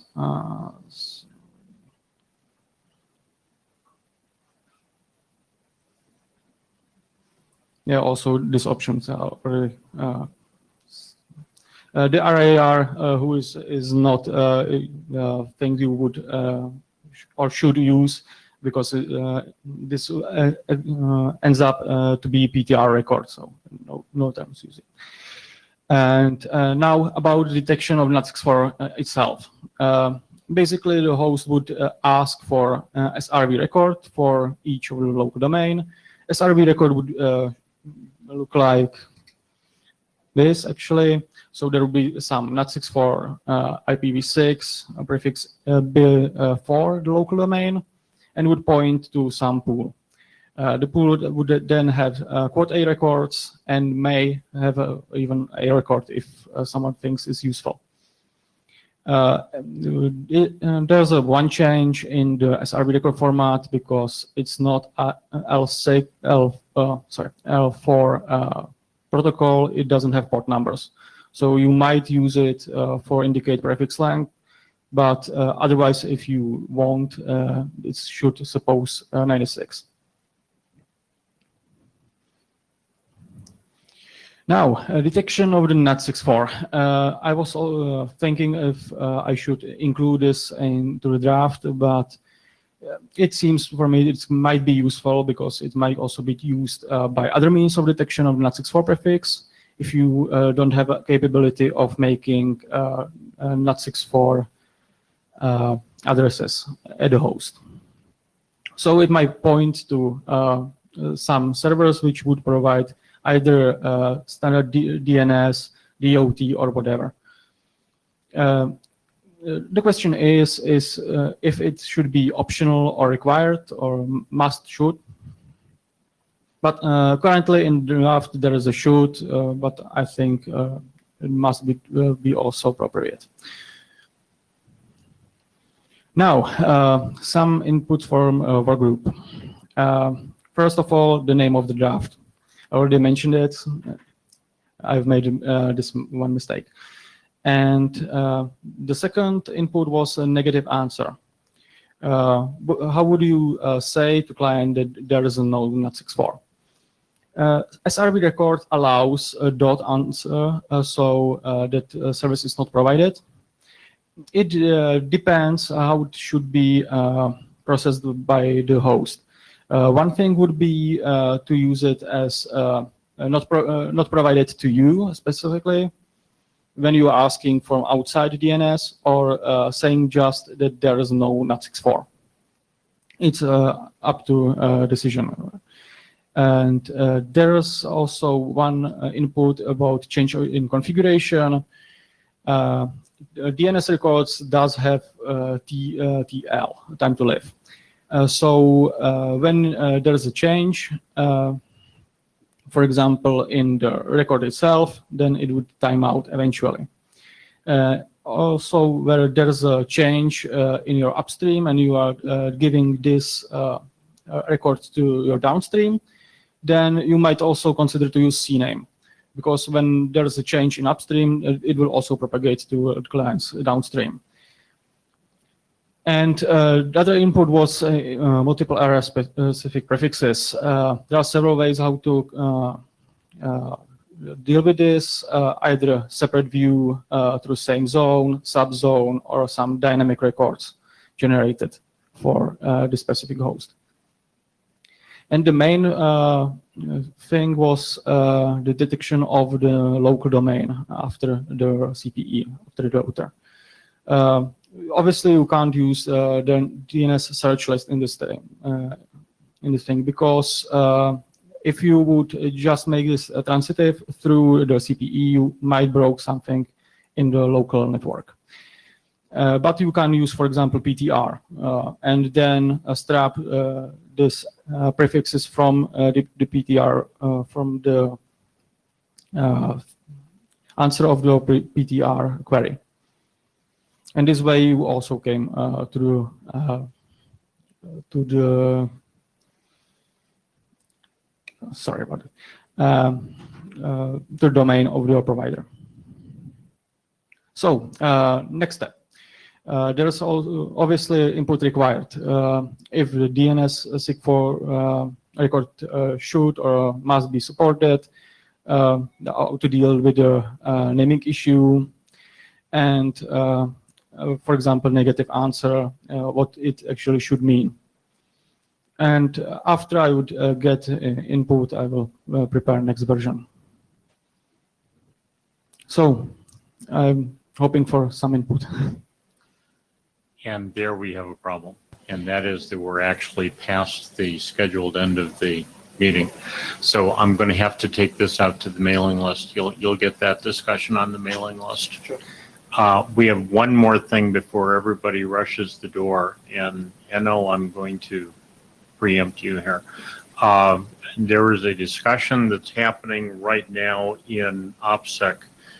They're having a second working group last call, I think, on a draft IETF OPSEC V6, looking at operational security considerations for IPv6 networks, and they're looking for your review. So if you would go look at it and post comments to OPSEC, would you please? Yes. I can, yeah. So, sure. Okay. Okay, I can even do that. You'd be amazed. Yeah, you'll do it? Okay, thank you. Thank you, everybody. Blue sheets. One, and you need one more. The other one. Thank you.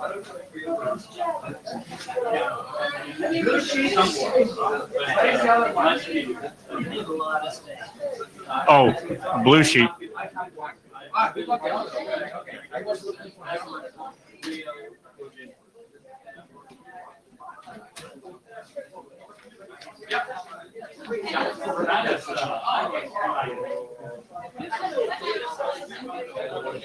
Oh, yeah, of course.